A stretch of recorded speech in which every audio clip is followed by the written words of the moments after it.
welcome in, fans. Another episode of the Two Line Pass podcast.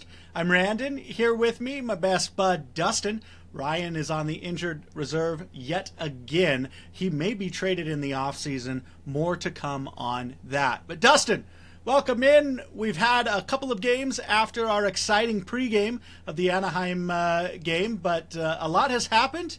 And how are you? Are you ready to talk about it? No, I don't want to talk about anything that's happened, but yes, I'm ready to talk about it. I'm very, very depressed. I am glad that after that first period, we just kind of waved the white flag and said, all right, Veggie, get off the ice. Stauber, go out and finish this thing. Like, this one's gone.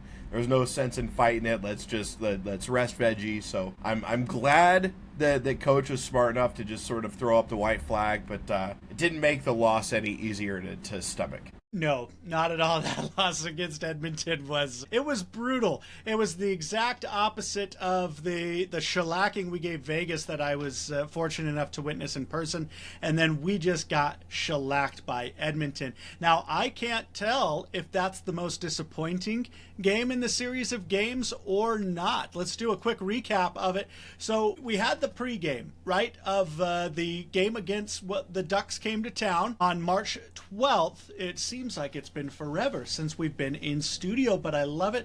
Now, we took that game away. The Ducks had beaten us twice before, but we got the win against Anaheim. Now, that put us, 2 points back from that wild card spot. I think there was a point where we were actually only 1 point back going into Friday's game against Seattle, which we'll talk about it, which was more disappointing, but we lose to Seattle 4-2 and then go into Vancouver and beat Vancouver. So it once again feels like, okay, we're making up ground. We're 2 points back, and then we get shellacked by the Oilers and everybody else wins. The Blues win, the Canucks win, Calgary wins, and I have never felt like 4 points has seemed so far away than it is now. But that's where we sit, 4 points back, 14 games left. Now, of those two losses, Seattle and Edmonton, which one hurts more? It's the Seattle loss, because that's one that you're expecting to win.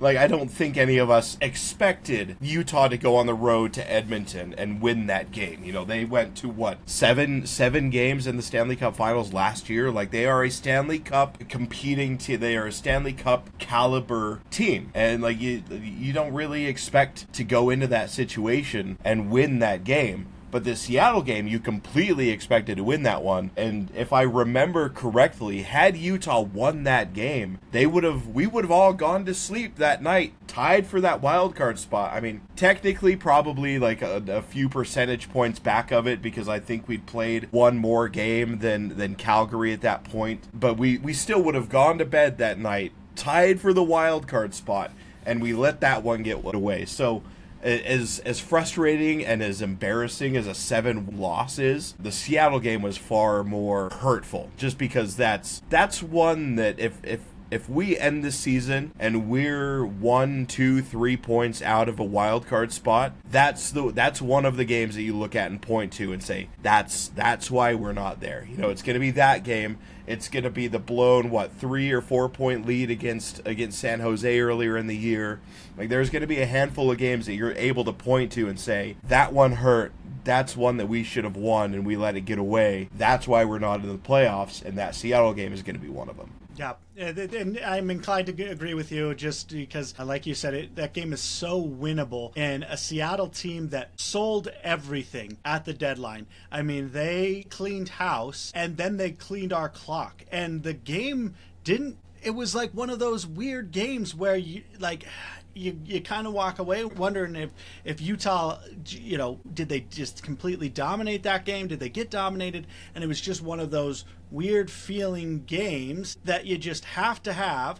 And we talk about how every game is important. It is. And we look back on the losses earlier in the season, inexplicable losses. And this one, yet again, it seems like we played down to the competition. And when we face teams that we should handily beat, they beat us. and it was just another one. But I will tell you, due to my unreasonable expectations for this team this year, Edmonton hurt not because of the score, but because how far it made us seem from Edmonton is a legitimate Stanley Cup contender, right?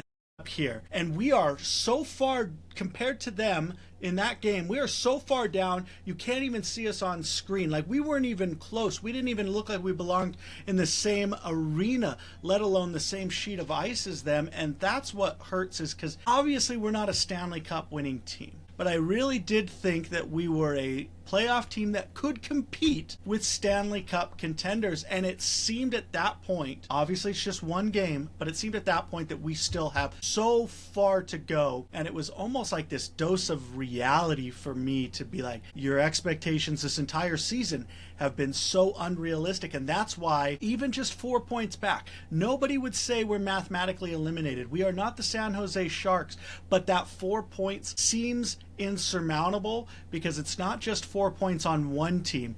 It's 4 points. You have to hope Vancouver, Calgary, and St. Louis slip up. And I'm not sure that all three of them will. And it just hurts coming to that reality of those expectations crashing down, that we're not there yet.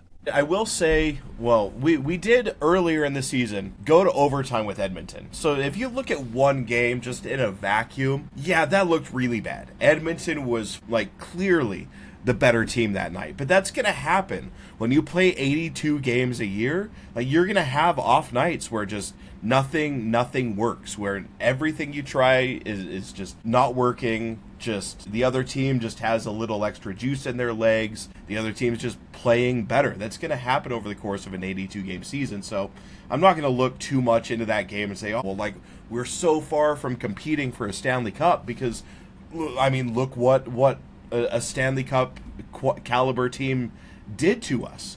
Because you look back and, like, Utah's gone toe-to-toe with Vegas, they've gone toe-to-toe with Dallas, they've gone toe-to-toe with Winnipeg. They've hit and they've competed. I'm going to be careful the way that I say this, because the same thing happened against Seattle, but it's a game that if Utah goes out and plays the way that we know they can play, they should be able to beat Buffalo tomorrow, right?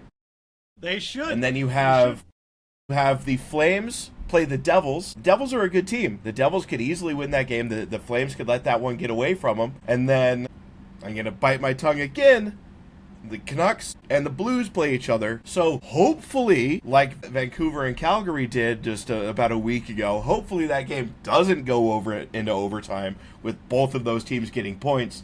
But hopefully one of those two teams doesn't get any points and we climb 2 up on them. So who knows? Maybe 2 of those teams were only 2 points back. And the winner of the Vancouver and St. Louis game, and I will type up a blog post on something that we'll touch on here in a minute, but I'll type up a blog post about the next roadmap to what we want to see this team doing. We probably want to see Vancouver win that game against St. Louis, because St. Louis is already a little bit ahead of them in terms of wins on the season, and they, out of the 4 teams, have the easiest schedule coming down the stretch. So we probably want St. Louis to lose that one.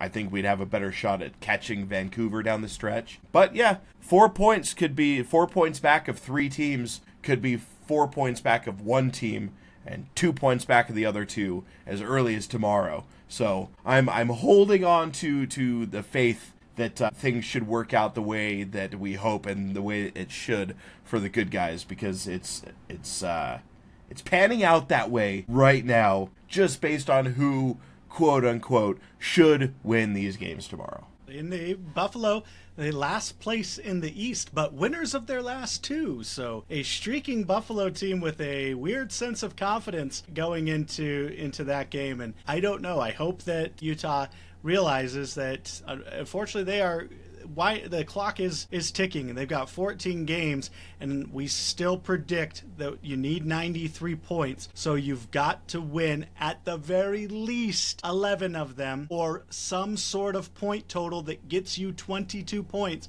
And that's a minimum. I'm not so sure that 93 gets you there anymore, but that's a tall order. It's gonna be tough coming down the stretch. I won't lie, because they're there are some winnable games. And like I said, if we're within striking distance going into the last 5, our last 5 games are fairly easy. Like the toughest game in there is Dallas. I've said that before. But there are some really tough games coming up down the stretch. We've got Tampa Bay twice. We have Florida. We have Los Angeles. We have Winnipeg. We have Dallas in the last 14. The plus side is we do get Calgary again, which is a place to swing like 4 points. And then we end the season with St. Louis. So hopefully, maybe we can find ourselves in a essentially playoff atmosphere at the end of the season, playing at St. Louis, where the winner of that game goes to the playoffs. That would be fun. That would be thrilling. I would take that in a heartbeat.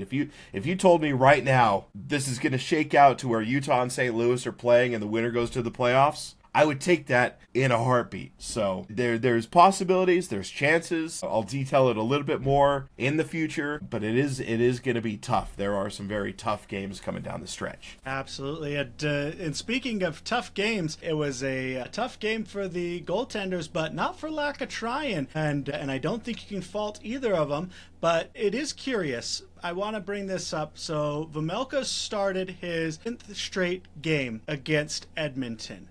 Now, only one other NHL goalie has played 11 consecutive games this regular season, and that's Andrei Vasilevsky of the Tampa Bay Lightning. Now, that 11-game start also included the 2-week Four Nations break. So the 2 11-game streaks are not even remotely comparable. Now, the thing that's interesting about it, Dustin, we've talked about this at length, but Tourigny's coaching philosophy seemed to be a sharing of the net and a lightening of the load that just now, the 11 straight by Vejmelka, I know that Ingram is injured, but to me, that suggests a complete lack of faith in Stauber, or he just really doesn't know how to manage goalies. Because even us, at our most optimistic, I don't think we would have ever advocated in the regular season to start a guy 11 straight if you can avoid it. And you could have avoided it multiple times, including playing Stauber in a game against, say, Seattle.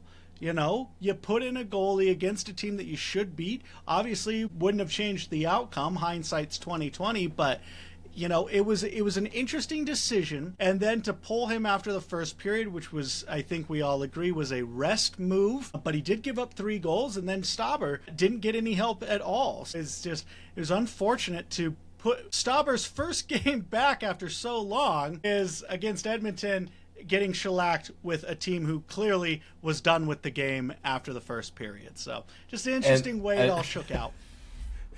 Just to put into perspective how little help Stauber got in that Edmonton game, he faced 28 shots in 2 periods. Picard faced 30, and he played the whole game. Like, Stauber played 1 fewer period and faced only 2 fewer shots than Picard did for Edmonton. So they were peppering him left and right all game long. I think right now, Tourigny is just sort of, he's stuck between a rock and a hard place, you know, because, like, obviously you don't want to just ride Vejmelka into the ground and play him too much, but you also don't want to turn a game over to Stauber. Like, let's say tomorrow's game against Buffalo is a game that Utah should probably win, and they could probably get away with starting Stauber in a game like that because they're a better team than Buffalo. But when you're coming down the stretch in a wild card race like this, and every single point matters, you don't want to lose this one. Like, have Utah go out there and lose this one 5-4 because Stauber gives up 5 goals, and then finish the season 1 point back and look at that one and say, God, if we would have just started Vejmelka in that game, we probably don't give up 5. We probably win, and we're in the playoffs. So it's really hard to start, and this isn't meant as a slight at Stauber at all. I think he's a decent goalie, but he is an AHL caliber goalie. Like, his goals against average is higher and his save percentage is lower than Vejmelka's is, and he's playing in the AHL stats. His goals against is higher and his save percentage is lower than Vejmelka's is in the NHL. I have faith in him that he can go out there and win a game. He has. He's pitched a shutout this season. So Stauber's capable, but you also don't want to look back at a situation where you start him against Seattle, like you mentioned a couple of games ago, or tomorrow against Buffalo, just to give Vejmelka some extra rest and lose a game because of bad goalie play, and then find yourself on the outside looking in like, oh, if we could have just, Vejmelka could have got us there, man, and with everything that Ingram is going through, it's just, he's in a very tough spot. Like, this would be a lot easier to manage early in the season where you're not as stressed about points, but right now it's just every point matters. So can you really turn to your backup AHL caliber goalie and say, go out and win this game that we absolutely have to win? And it's tough. It's something that's, but that is what they get paid the big bucks for. That's the decision and the choices that managers have to make, coaches have to make at the NHL level, and that's why he's being paid. I haven't seen his contract, but probably millions of dollars to do. And you got to make those tough choices, and you got to get your team into the playoffs. Yeah, absolutely. And if you look at it, that every game is a playoff game. That's a playoff series and a half, that 11 straight. And you don't want to see too many flips of the starting goalie in the playoffs. You usually pick the one and go. However, we've seen in the past where, the 2 goalie rotation out of necessity has worked. Case in point, the Pittsburgh Penguins, when Marc-Andre Fleury was the mediocre goalie that he is, and Matt Murray had to win them 2 Stanley Cups. And so we've seen it where a single goalie doesn't need to carry a team to a Stanley Cup. So, because I wonder, after this stretch, if we do get into the playoffs, what's left in the tank for Vejmelka? Will it just be like where Connor Hellebuyck has an incredible season, and the Winnipeg Jets go into the first round riding high, and then they just get crushed, and Hellebuyck looks like a awful goalie, and Colorado just makes him look foolish? So we'll see, but we got to get there first, right? Got to get to the playoffs first before you discuss what your playoff roster and outlook looks like. But there was one other big change that I want to discuss. First, side note, Matias Maccelli continues to be on the bench, which to me is just inexplicable. I don't understand it. I know he's not a fourth line grinder, but you got to make a move. Kerfoot is not a first line center. I'm sorry. Kerfoot is not a first line center. And Matias Maccelli is not a press box sitter. 2 mistakes. Now, that Kerfoot going to first line center is because another decision was made to get Logan Cooley back on the high horse. Logan Cooley is moved to play left wing on the second line. The first time he's played a non-center position, maybe, I guess you could argue on the power play, maybe he doesn't play center, but he seems to play pretty much the center position on the power play. But the first time he hasn't been a center on either the first or the second line. He got a goal. The goal came with his line mates, Gunther and Hayton, were not actually on the ice when he got his goal. But point of the story is Logan Cooley moved to the second line to get him back up. He got his goal, and so that's running. So now are we looking at this as a situation where, he got removed from the power play 1 because he wanted to keep Barrett Hayton hot, which that's fine, but I think now with how bad our power play's been, can't hurt shifting that back up, put Cooley back on the first unit. And again, I said it to open this rant. If you look at first line centers, Alex Kerfoot's not a first line center. I'm sorry. I love Alex Kerfoot, but Alex Kerfoot is not a first line center. And here he is playing first line center minutes because he's a versatile player and he's serviceable. But we talked about if Logan Cooley was ready to be the first line center because he was good, not great. And now we're settling for serviceable? Like, it's questionable at best, this decision. And it seems like it's all geared around making up for the fact that Maccelli is on the bench and continues to be on the bench. So you've got to make ways. Bjugstad goes to the fourth line. Krause plays with McBain and Josh Doan. And Maccelli's out on the cold. And now Logan Cooley on the second line. Dustin, what do you think about this? Do you see it as long-term, or do you think Cooley's just a game or 2 more and he's back on that first line?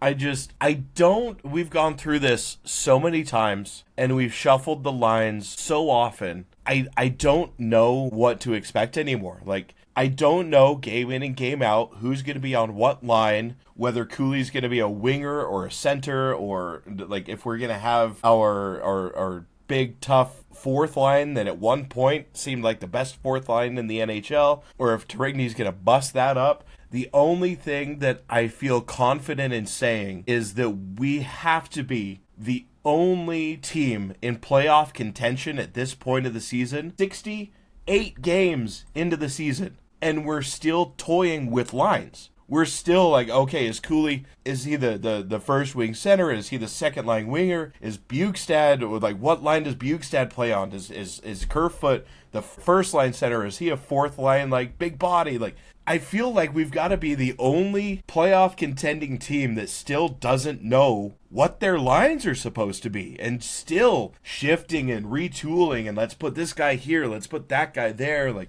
we'll play Michelli early and then we're going to just completely act like he's not even on the roster anymore. I'm at a loss for words, because we should not still be toying with lines 68 games into the season. Like, we should know, for the most part, during injuries, where people are playing. And maybe the shifting is happening now because Liam O'Brien went out with an injury, and Bjugstad's coming back into the lineup, and Bjugstad isn't the same type of player that Liam O'Brien is, so we've got to shift some things around. Like, I understand the impact that injuries have on it, and we've dealt with some of that throughout the season, but not enough to where this has been a constant thing. Just first line, second line, fourth line, second line, just bouncing guys up and down. We don't have set lines. Like, how are we at this place 68 games into a season still not knowing what lines everybody is on? It's baffling to me. I don't have an excuse, right? And it's easy for me because I'm the president, CEO, everything of the Fire Tourigny fan club, right? Like, I have never hid the fact that I do not think that he is the coach that is going to lead us to greatness. But it's these types of things that I question his decision making and the way he goes about it, and kind of the way he's done things early in the season to motivate players, and then things he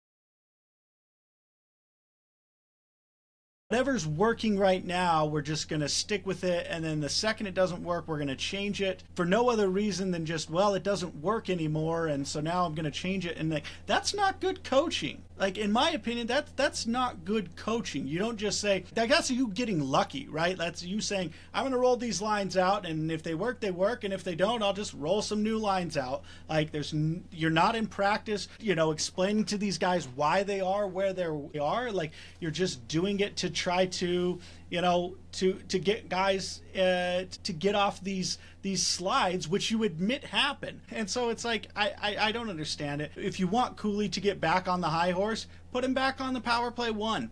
Barrett Hayton was not producing at the clip he was for those few games that made him seem like he was power play one. And that was one of those rolls of the dice, right? Barrett Hayton has an incredible 4 or 5 game stretch on power play one, and you're like, this is great because Cooley's injured, mind you. He has to be on this power play one. It's not that he earned his spot on power play one by being better. Logan Cooley goes out with the injury. And so Barrett Hayton comes up, and now it was great. I love that he stepped up. But then Tourigny says, you know what? I'm going to keep it. I'm going to roll the dice with it. And then it doesn't work. Right? And then we see against Edmonton where the power play looks like it's back at the beginning of the season, where it's just awful, where you just say, dude, please, please, please don't take a penalty don't take a penalty because we're going to be shorthanded. Don't get, caught. Don't make the other team take a penalty because you don't want to be on the power play because you're so awful and it just eats up clock. You're just going to go 2 minutes without scoring. Yeah. And what was it against Edmonton?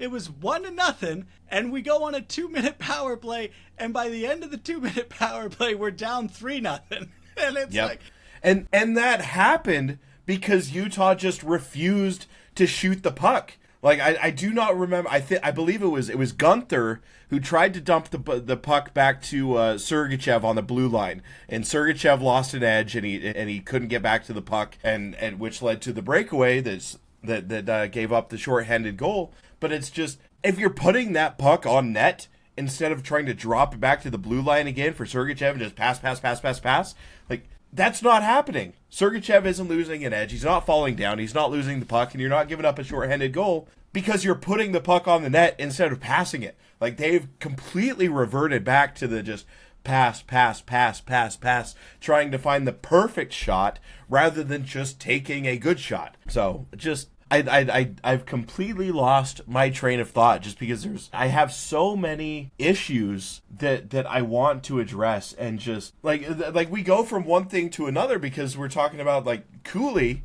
put him back on the power play because now the power play sucks. And so now we're talking about the power play, and we started talking about where to put Cooley.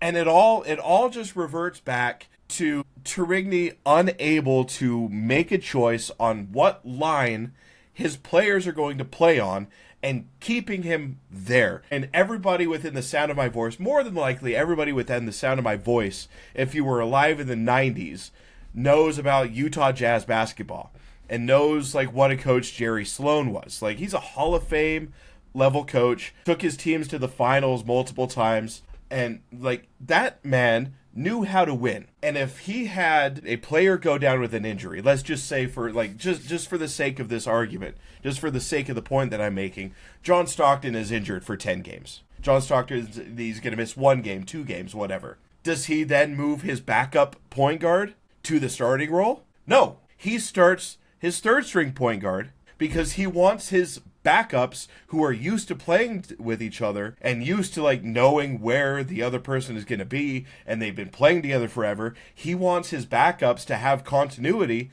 so he moves his third string point guard up and gives them the start because he wants to keep his backups together. That made sense. That's what a good Hall of Fame level winning coach does. He bumps someone up to keep continuity with a certain line in with his basketball roster. But Tourigny's over here like, fuck it, we haven't scored in 2 games. Move this guy up. Like, just, there's no rhyme or reason. We've said it before. He's throwing shit against a wall and seeing if it'll stick. And I have defended him to you multiple times this year. But I'm with you. I don't think that he's the coach that is going to get this team over the hump. Right? Like, they showed last night. Edmonton's head coach changed in the middle of the year last year, right? Edmonton struggled early on. They make a change a change at head coach. They go to the Stanley Cup Finals. Like, this type of stuff matters in the NHL. Like, this isn't just a Major League Baseball manager putting together a lineup and saying, "Okay, guys, go hit the ball." Like, the decisions that he makes matter and influence winning. In the NHL, arguably more than multiple other sports. And he's not doing it. And I'm inching closer and closer every week to joining you on that bandwagon of it's time to cut ties and go with the God, the name is slipping my head. Who's the coach that Ryan is? John Cooper. There we go. Cooper, yep. Friends with Ryan Smith, right? Mm-hmm. Would love to come to Utah, knows how to build a winner. Just use this year, fight for the playoffs, and if you miss it, use that as an excuse to make the change. So, like, at least there's a bright side for Utah Hockey Club fans, right? You make the playoffs, and great, we're in the playoffs. You miss the playoffs, all right, we're going to make a change, and like you can have some expectations for next year, different expectations for next year. Like, win or lose, make the playoffs or not, there's going to be something that hopefully we can be happy about and look forward to. Absolutely. I'll tell you one thing that he can do to get me off of his back, and he's very good at coach speak, which many coaches are, give very little information. When asked a question, give very generic answers, rephrase the answer in the form of a question, do all these things. But I'll tell you, if he just took some accountability and said, you know what, I've got to look inward. I've got to see about the way I'm running the team, not just about whether the players are in the state of mind they need to be in. But if he just took some accountability and said, you know what, it's my job as the coach to make this team significantly better than they are, especially when they have expectations now, and I'm not getting it done, and I will be better, I would get off his case. But I don't think he's going to do that, because I don't think he thinks there's anything wrong, and I think that's because he's so used to not having any expectations. In his mind, this is an incredible season. How dare we even criticize, because we are in the great spot. They're finally fighting for the playoffs, which they've never done. Like, even Gunther mentions in an interview, like, yeah, the Coyotes didn't make the playoffs all that often. This is new for a lot of people. Like, that's a shot, right? Like, that he maybe not intending to be negative, but that is a shot across the bow to say, like, yeah, this team has no idea what it's like to succeed. No idea. And they've never had to. They've never had any expectations. They've never had anybody say anything other than, oh, you're so cute, Arizona. Oh, you made the playoffs that one year? That's so cute. That's awesome. Oh, you're going to rebuild for the next 14 years. Oh, well, I mean, what else are you going to do? And I don't want to get caught in that in Utah. So let's take a little bit of time. We'll get away from the me hating Tourigny. Let's just talk about the next few games, right? We talk about how we need to get to 93 points. That's what we're at 71 now.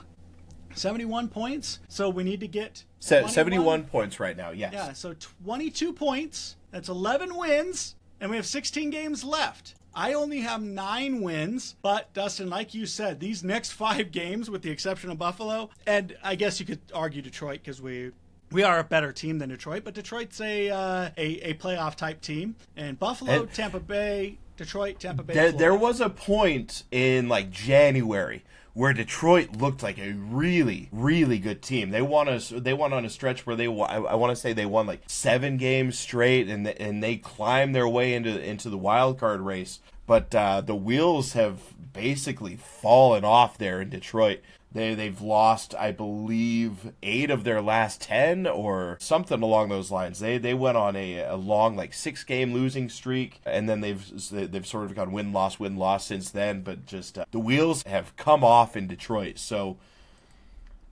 if they just kind of just continue to fall apart, that's a game that Utah, again, quote unquote, should win. But after that Seattle game, I'm not taking anything for granted. But yeah, that's a game just like the Buffalo game that Utah. Yep, absolutely. And it is at home, which is unfortunate. Hey, they've been good at home lately. There was a point in the season in which they had the worst home record in the NHL, but they have been a lot better at home recently. I think they finally learned how to play in front of a crowd rather than like a few thousand people at Arizona State's rink. Yeah, absolutely. They are getting better. Quite an interesting little turn we make. Tampa Bay comes here. I wonder if we're going to... Well, we can't really share a plane because it's Tampa Bay, then Detroit. But then we go straight to Florida. So it's Tampa Bay, Detroit, Tampa Bay, which is kind of an interesting little 3-game stretch there with the home and home there. But they get to go to Florida and face the Panthers and the Lightning in Florida for the first time this season. Detroit comes to our house. And unfortunately, we could be looking at a situation where we only get 4 of the available 10 points, and that might make it seem insurmountable, but then we could go on another little run. Chicago, Calgary, Los Angeles, Winnipeg, Seattle. There's 3 out of 5. And the Los Angeles game is at home, not away, not in their barn where they're basically undefeatable. But that game's in the Delta Center, so a plus side there.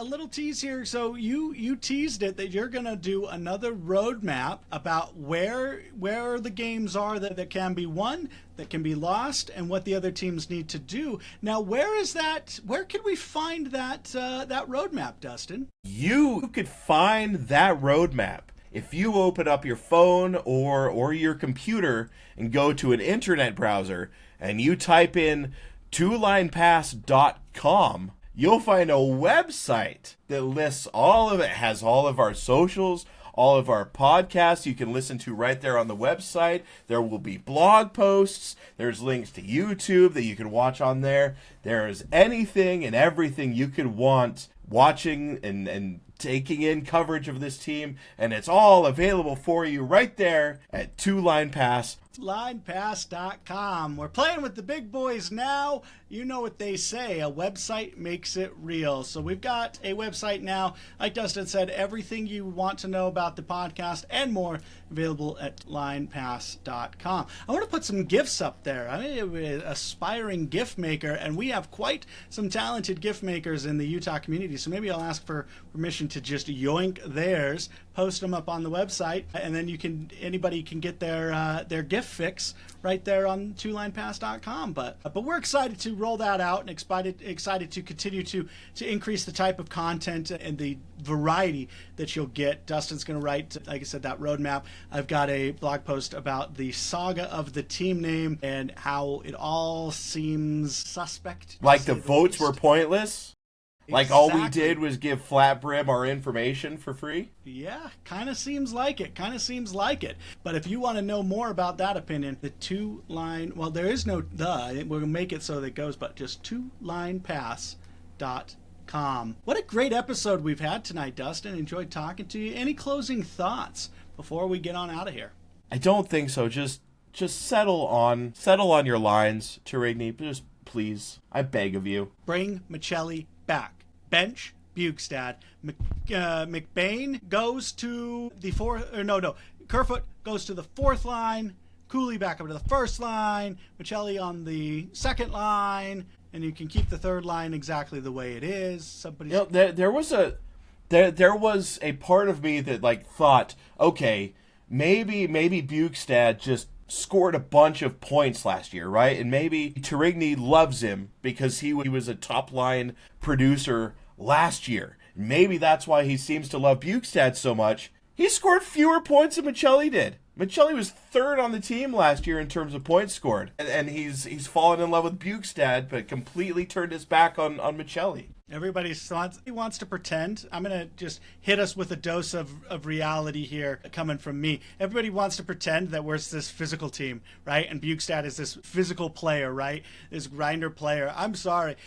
It takes a while for a big team at all. We are a speed, finesse, we are a speed, finesse, and skill team. We're not a physical team. Nope. There is a reason why Liam O'Brien get punched in the face and then hype up the crowd is our quote-unquote enforcer, despite the fact that he loses probably 80% of the fights that he gets involved in. But it's better than seeing McBain just get bitch slapped by Nurse, so... That wouldn't hurt. And McBain, I think, was a little outclassed there. I don't think Nurse is known as a fighter, but Nurse is much bigger than him, and it was unfortunate that McBain. But even getting Krause to finish a check, Krause is one of the biggest guys on the team, and it's very difficult to get him to finish a check. So don't give me this crap that Bukestad is a physical player and Michelli's not. Nobody's a physical player on the team. Nobody is. So let Michelli's natural skill get on the ice. If you look up Lawson Krause and you go to his Google, his Wikipedia page, it says he is also nicknamed the Sheriff by the team and fans for his tough physical play. No, it's not at all. It's because he's the law, son. What? Who edited Wikipedia? I don't know, but they need to put in some requirements. You have to know hockey to edit a hockey Wikipedia page. That is ChatGPT, if I've ever heard it. ChatGPT just guessing that's what the Sheriff nickname would insinuate. Sheriffs throughout history have not always been tough guys. They're usually paid off. Yep.